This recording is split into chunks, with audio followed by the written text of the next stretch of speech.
తర్వాత వాళ్ళు వివరించిన తీరు, పోలీసులు వివరించిన తీరు, లోపల మంత్రి అక్కడున్న అధికారుల మీద ఆయన పొంగిరెడ్డి కానీ మన సుదర్శన్ రెడ్డి గారు కానీ, నేను ఇవాళ అడుగుతున్నా, ఒక కాంగ్రెస్ నాయకుడు నేను ఏదో సెల్ఫీ వీడియో పెట్టి చెప్తున్నాడు, ఏదేదో మాట్లాడుతున్నాడు. నేను ఇవాళ బహిరంగ చర్చకు సిద్ధమా కాంగ్రెస్ పార్టీ 22A మీద? మహేష్ కుమార్ గౌడ్ గారు వస్తారా? లేదు కాంగ్రెస్ పార్టీ నుంచి ఎవరు వచ్చినా సరే రేపు ఉదయం నేను ఎక్కడికి రమ్మంటే అక్కడికి వస్తాను. 22A మీద ఈ జిల్లాలో ఏం అవినీతి జరుగుతుంది, ఏం అన్యాయం జరుగుతుంది జిల్లా ప్రజలకు వ్యక్తం చేసేందుకు నేను సిద్ధంగా ఉన్నాను. అదే కలెక్టరేట్, అదే ఛాంబర్లో రేపు నన్ను రమ్మనండి. కాంగ్రెస్ పార్టీ నాయకులు ఎవరు వచ్చినా సరే, లేదు జిల్లా ప్రెస్ క్లబ్లో అయినా సరే, ఏ చౌరస్తా మీద అయినా సరే మేము చర్చకు సిద్ధంగా ఉన్నాము. ఇది వాస్తవ పరిస్థితి. పేదవాడి యొక్క ఆశయాలను కాంగ్రెస్ పార్టీ ఒకప్పుడు నినాదం ఉండే గరీబీ హటావ్ అని.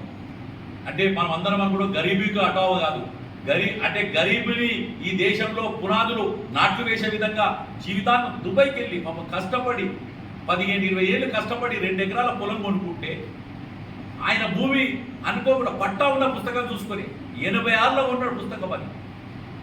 అవి 14 ఏళ్ళు, ఇవి 26 ఏళ్ళు, 40 ఏళ్ళ కింద కొన్న పొలము. వాళ్ళ దాన్ని చూసుకొని పట్టా 40 ఏళ్ళ పట్టా ఉంది, నాకేం కాదు అని కొనుక్కుంటే ప్రొబిటెడ్ అని చెప్పి అధికారుల దగ్గరికి పోతేనట చెరసగం చేసుకోరు అన్నాడు. మరి దీనికి బాధ్యత వహించాల్సిన అవసరం పొంగులేటి శ్రీనివాసరెడ్డికి లేదా అని అడుగుతున్నాను. నిన్న కూడా రివ్యూ ఏం చేశాడట? రివ్యూ ఎంఆర్ఓ లేపాలి, మీ దగ్గర ల్యాండ్ ఎంత ఉంది, ఏమి డిస్ప్యూట్ ల్యాండ్ ఉంది. ఇక్కడ చరిత్ర మీకు ఒకసారి ఉదాహరణ తెలియజేస్తున్నాను నేను.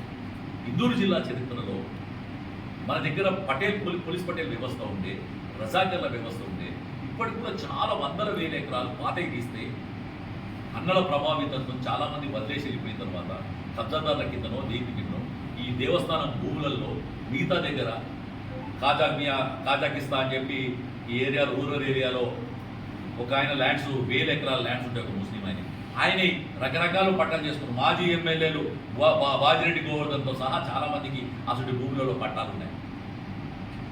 చాలా లక్షల ఎకరాలు కొనుక్కునే ఉన్నాయి. ఇవాళ వీళ్ళ యొక్క అనాలోచిత నిర్ణయంతో ఈరోజు ఇందూరు జిల్లా సంబంధించిన లక్షల మంది యొక్క భూములు ఇవాళ ఇదవుతుంది.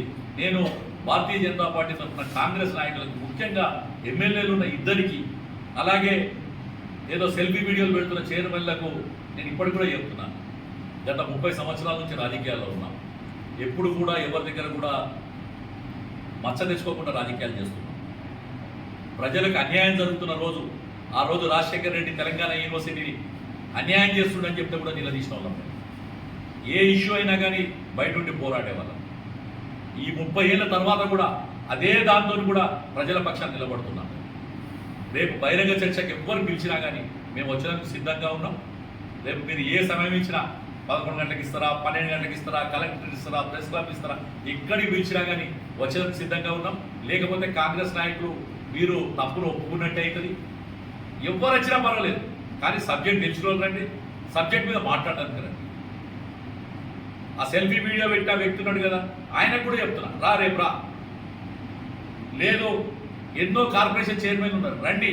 నేను చెప్పిన మాటల్లో భారతీయ జనతా పార్టీ 22A వల్ల ఈ తెలంగాణ ప్రజలకు జరుగుతున్న అన్యాయాన్ని ఏ రకంగా ఎత్తి చూపిస్తుందో, దాంట్లో ఏదన్నా తప్పులుంటే మీరు చర్చకొచ్చి నిరూపించండి. అంతేగాని చిల్లర వ్యవస్థలు చేస్తూ ఒక ప్రజాప్రతినిధిగా, ఒక పార్టీ జాతీయ పార్టీ జిల్లా అధ్యక్షుడిగా, రాష్ట్ర కార్యదర్శులుగా, మా జిల్లా పదాధికారులుగా మేము అందరం అక్కడికి వెళ్తే పోలీసులు వివరించిన తీరేంటి? కాబట్టి ఇవ్వలేడు కూడా చెప్తున్నా కాంగ్రెస్ నాయకులు, జిల్లా ప్రజలకు అన్యాయం జరుగుతుంది, దీని మీద ప్రశ్నిద్దాం. మొన్నటిదాకైతే 10 ఏళ్ళు టీఆర్ఎస్ పరిపాలనలో కాంగ్రెస్ ఒక్కోడు రోడ్ ఎక్కలే, ఒక్కోడు పోరాడలే, అందరు ఇళ్లలో వాళ్ళరు. ఇప్పుడు కాంగ్రెస్ అధికారం రాకలే అందరు కండవాలు దొరుకుకొని ఖాదీ బట్టలు లోపల ఉన్నాయి బయటకు తీసుకొని వేసుకొని బయటకు వచ్చింది. ఇక కొత్తగా వచ్చిన ఆ పార్టీ ఈ పార్టీలకు ఉండే టీఆర్ఎస్లో అధికారం చెలాంచిన రోజు 10 ఏళ్ళు ఉన్న వాళ్ళు ఇలా కాంగ్రెస్ వచ్చి ఏది. నేను అందరికీ చెప్తున్నాను, ఈ జిల్లా ప్రజలకు అన్యాయం జరుగుతుంది. జీవితాంతం కష్టపడి సంపాదించుకున్న ఆస్తులు ఇలా ప్రమాదాలు ఏర్పడ్డాయి. రోజు ఉదయం మనం కూడా మన ఇంటి సర్టిఫికేట్ కూడా ఈసీ తీసుకొని ఇది ప్రొబేటెడ్ ఉందా ఏముందా అని చూసుకునే పరిస్థితి ఏర్పడ్డది. కాబట్టి భారతీయ జనతా పార్టీ ఆందోళన చేస్తుంది. భారతీయ జనతా పార్టీ జిల్లా శాఖ తరఫున ఓపెన్ ఆఫర్ ఇస్తున్నాం. రేపు ఉదయం 11 గంటల నుంచి 12 గంటల దాకా మీరు ఎక్కడ పిలిచినా నేను వచ్చడానికి సిద్ధంగా ఉన్నా, చర్చించడానికి సిద్ధంగా ఉన్నా. లేదు నిజంగా కూడా అన్యాయం జరుగుతుందంటే మీ మంత్రితో రాజీనామా చేయించి ఆ యొక్క జీవోను ఆ 22A అనే క్లాజును దాంట్లో అసెంబ్లీలో పెట్టి తీయాల్సిన పరిస్థితి ఏర్పడింది. అసెంబ్లీలో పెట్టి తీర్మానం చేయాలి 22A. ప్రజలందరికీ అన్యాయం జరుగుతుంది. రాష్ట్రమంతా జరుగుతుంది. ఇది రాష్ట్రమంతా కూడా ఇది ఉన్నది. ఇది పేదోడికి జరుగుతున్న అన్యాయం కాబట్టి భారతీయ జనతా పార్టీ దీని పోరాటం.